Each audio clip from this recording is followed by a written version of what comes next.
Fazbear virtual experience.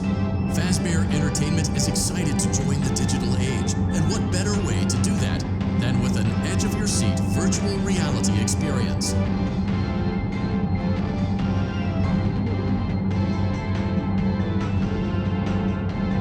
We know that Fazbear Entertainment has developed something of a bad reputation over the last few decades, and while it's true that some stories associated with our name were loosely based on actual events, the majority of them were total fabrications from the mind of a complete lunatic, lawsuits pending. But we aren't above laughing at ourselves. Ha ha ha. That's why we have recreated many of these completely fictitious scenarios, lies that you've been fed over the last several years, into a hilarious VR game, in the hopes that we can finally move past these childish ghost stories and develop a new relationship with you, as well as your kids. Don't forget the merch, perfect for birthdays. So sit back and enjoy a few scares. We do, however, ask that you agree to a simple waiver before you play. It's mostly just legal mumbo-jumbo and isn't at all based on user experiences thus far or injuries associated with testing. Just touch the button to agree, and then we can jump right into some harmless fun that can't harm you at all in any harmful way. Thank you for playing the Freddy Fazbear Virtual Experience.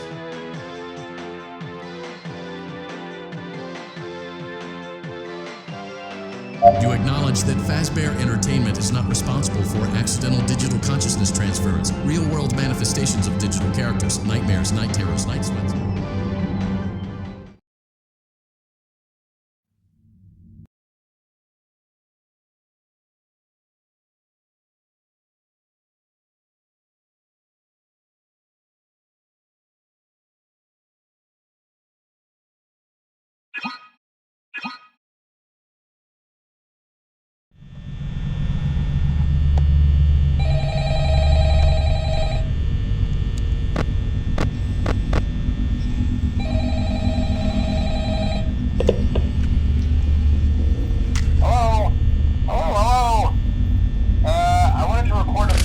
For you to help you get settled in on your first night.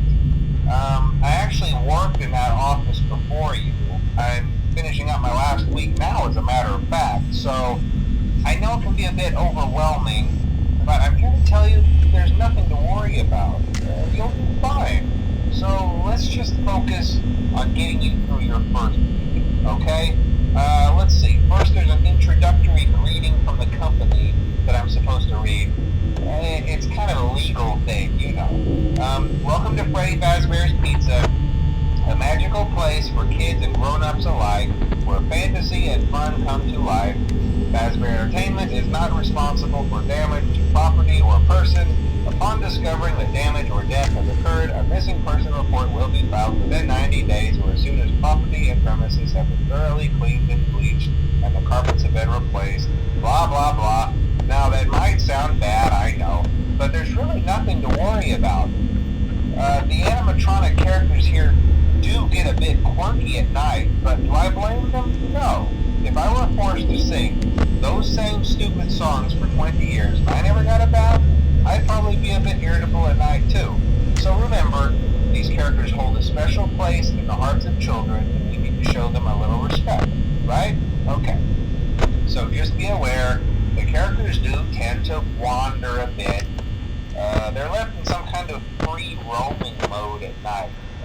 Something about their servos locking up if they get turned off for too long. They used to be allowed to walk around during the day too, but then there was the bite of 87. Yeah. It's amazing that the human body can live without the frontal lobe, you know? Now, concerning your safety, the only real risk to you as a night watchman here, if any, is the fact that these characters, if they happen to see you after hours, probably won't recognize you as a person. They'll most likely see you as a metal endoskeleton without its costume on. Now, since that's against the rules here at Freddy Fazbear's Pizza, they'll probably try to forcefully stuff you inside a Freddy Fazbear suit.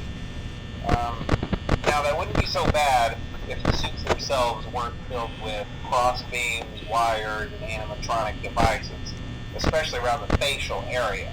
So you can imagine how having your head forcibly pressed inside one of those could cause a bit of discomfort and death. The only parts of you that would likely see the light of day again would be your eyeballs and teeth and pop out the front of the mask. Yeah, they don't tell you these things when you sign up. But hey, first station of the breeze. I'll chat with you tomorrow. Check those cameras and remember to close the doors only if absolutely necessary. Gotta conserve power. Alright, good night.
Hello? Hello? Well, if you're hearing this and you made it to day 2, congrats. I won't talk quite as long this time since Freddy and his friends tend to become more active as the week progresses. It might be a good idea to peek at those cameras while I talk, just to make sure everyone's in their proper place, you know. Interestingly enough, Freddy himself doesn't come off stage very often. I've heard he becomes a lot more active in the dark, though, so hey, I guess that's one more reason not to run out of power, right? I also want to emphasize the importance of using your door lights. There are blind spots in your camera views, and those blind spots happen to be right outside your doors. So if you can't find something or someone on your cameras, be sure to check the door light. You might only have a few seconds to react. Not that you would be in any danger, of course. I'm not implying that. Also, check on the curtain in Pirate Cove from time to time. The character in there seems unique in that he becomes more active if the cameras remain off for long periods of time. I guess he doesn't like being watched. I don't know. Anyway, I'm sure you have everything under control. Talk to you soon.